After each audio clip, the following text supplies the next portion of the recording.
The war over President Trump's immigration policies continues tonight. Juan Manuel Montes, an illegal immigrant, was deported in February. Now he's suing. He says he should have been protected by DACA. That's the federal program devised by the Obama administration that defers deportations for illegals who arrived as minors. The big twist, though, the case will be heard by Gonzalo Curiel. You'll remember he's the Mexican-American judge the president accused of bias last year.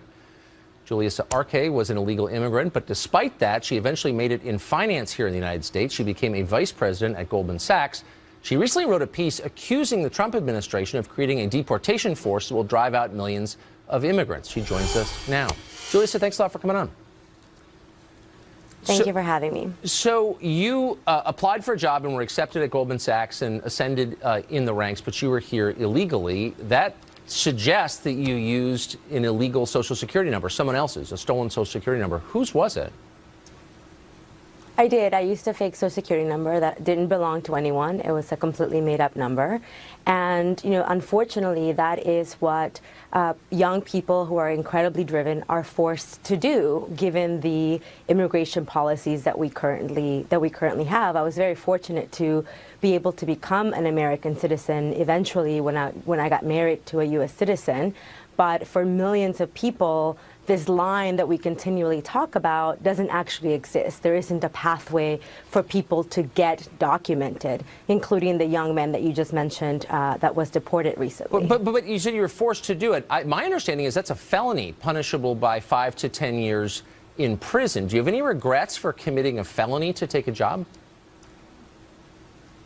So it actually, the felony conviction you're talking about really depends on what state. And I did not commit identity theft. As I said, the social that I used was completely fake. I absolutely wish that I didn't have to do that. I wish that there had been a pathway for me to become a permanent resident and eventually a citizen. You know, I came here when I was 11 years old, and so I absolutely wish that there had been another way. But given the circumstances that I was in, that really was my only choice and my only option. And I did the best that I could with the circumstances that I had. And as you said, I became a vice president at Goldman Sachs and later became a director at Merrill Lynch. Right. So you had no choice but to work at Goldman Sachs. I guess it sounds to me like, and congratulations on your success in this country, I think you'd be a little more grateful for the opportunities the country offered you. It sounds like you're blaming the country for laws that you don't like. You're saying with a straight face you had to violate our laws because they were unjust laws. Why did you have to violate our laws? No, I think what I'm saying is that there are laws that are unjust, but I'm not blaming anybody for the circumstances that I was in. I'm incredibly grateful to this country, which is why I became an American citizen. And that was one of the best days of my life, to finally be recognized by a country that I have called home since I was 11 years old. So I'm incredibly grateful for that opportunity. And so now what I'm doing is trying to make that opportunity available to more people who come here to work really hard and to give of their talents to make this country the country that it is, a great, beautiful country, which is why I live here and I'm an American citizen now. Right. And again, it's worked out great for you, as it does for a lot of immigrants. And I admire their work ethic and their drive. And I also sympathize with them wanting to leave the countries a lot of them are fleeing from. But I also think Americans ought to have a voice in this. And I also found your characterization, frankly, of the president's proposed border wall as, quote, a symbol of hate, as not an indication of gratitude. It suggests that you don't think America has a right to protect its borders. And that seems a very odd attitude for someone who's benefited so much from your adopted country.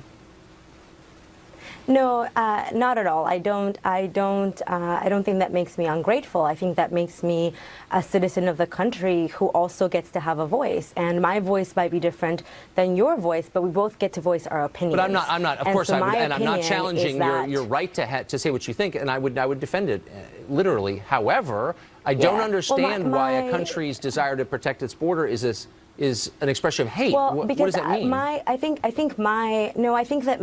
The point that I'm trying to make is that the wall is not the best way to protect our borders. Listen, I live here. I want this country to be safe. My children are going to grow up in America as American citizens born here.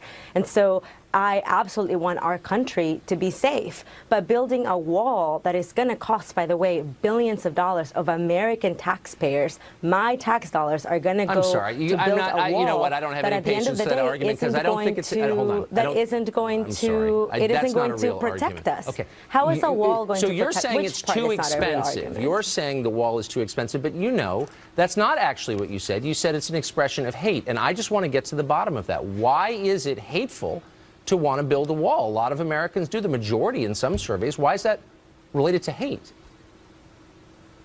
It is a hateful symbol. It is a symbol of hate against immigrants. It is a symbol of hate against Mexican immigrants, which, you know, the president, Mr. Trump, ran his campaign on. So I do still view the. But why is it a symbol of hate? Hold on. Why is it? I just want to get to the bottom of this because you're throwing around language that has an effect on people's attitudes, and it's pretty heavy duty because it presumes motives that you can't know. You don't know that people who support the wall hate Mexican immigrants. A lot of people coming across the border are not from Mexico, as you know. They're Central Americans.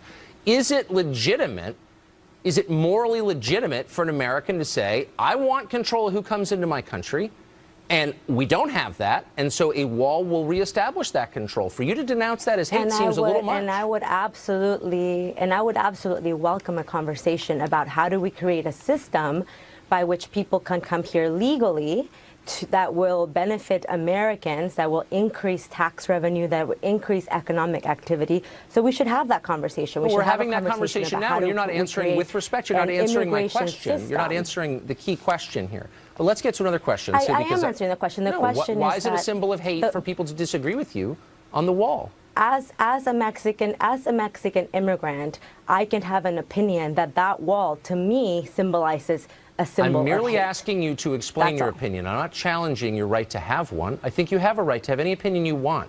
But I think I have a right to ask you what you're talking about, and you can't explain it. So let's move on to the next question, which is really simple. How many people should we allow into this country illegally every year? Let's be precise, since you do this for a living. How many people should we allow in illegally every year? I don't think that we should allow people illegally into the country. I think that we should create a pathway so that people can come into the country legally. I never had to cross the border illegally. I came here on a tourist visa. So I don't know what it's like to risk your life to come here, but many people do die trying to come to our country. They sure do. And so I want to have a way so that people who want to come work in this country can come work in this country legally. Okay, how many? Well, there are 320 million people in the country. Again, you do this for a living. This is not something that you haven't thought about, presumably. How many people should we let in every year? We let in about 1.5 million legally. What should that number be? And we're interested in the answer. I certainly am. What is it? Yeah, I think that we have to have a deeper conversation to come up with a number that makes sense.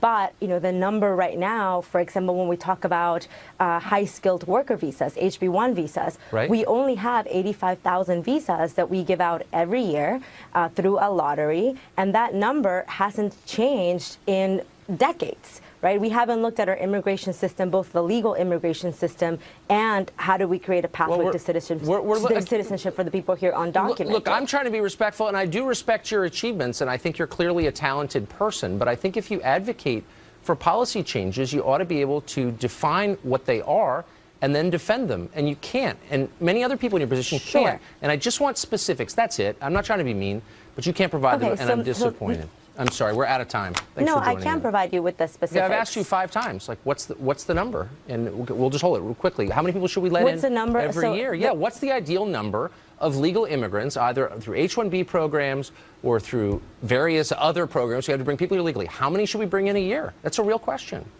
That cap of 85,000 visas should at least be double to that number to meet the demands of our country and of our economy. Okay. So if you're talking about HB1 visas, I think the number should at the very least be doubled. Be 160,000. And when it comes to policy, we can't have a conversation about changing the immigration policies of this country without including a pathway to citizenship for the 11 million people who are here. Maybe we can. That's kind of up to American citizens and not up to people here illegally. It's up as an American citizen. Right, as an American. I get it.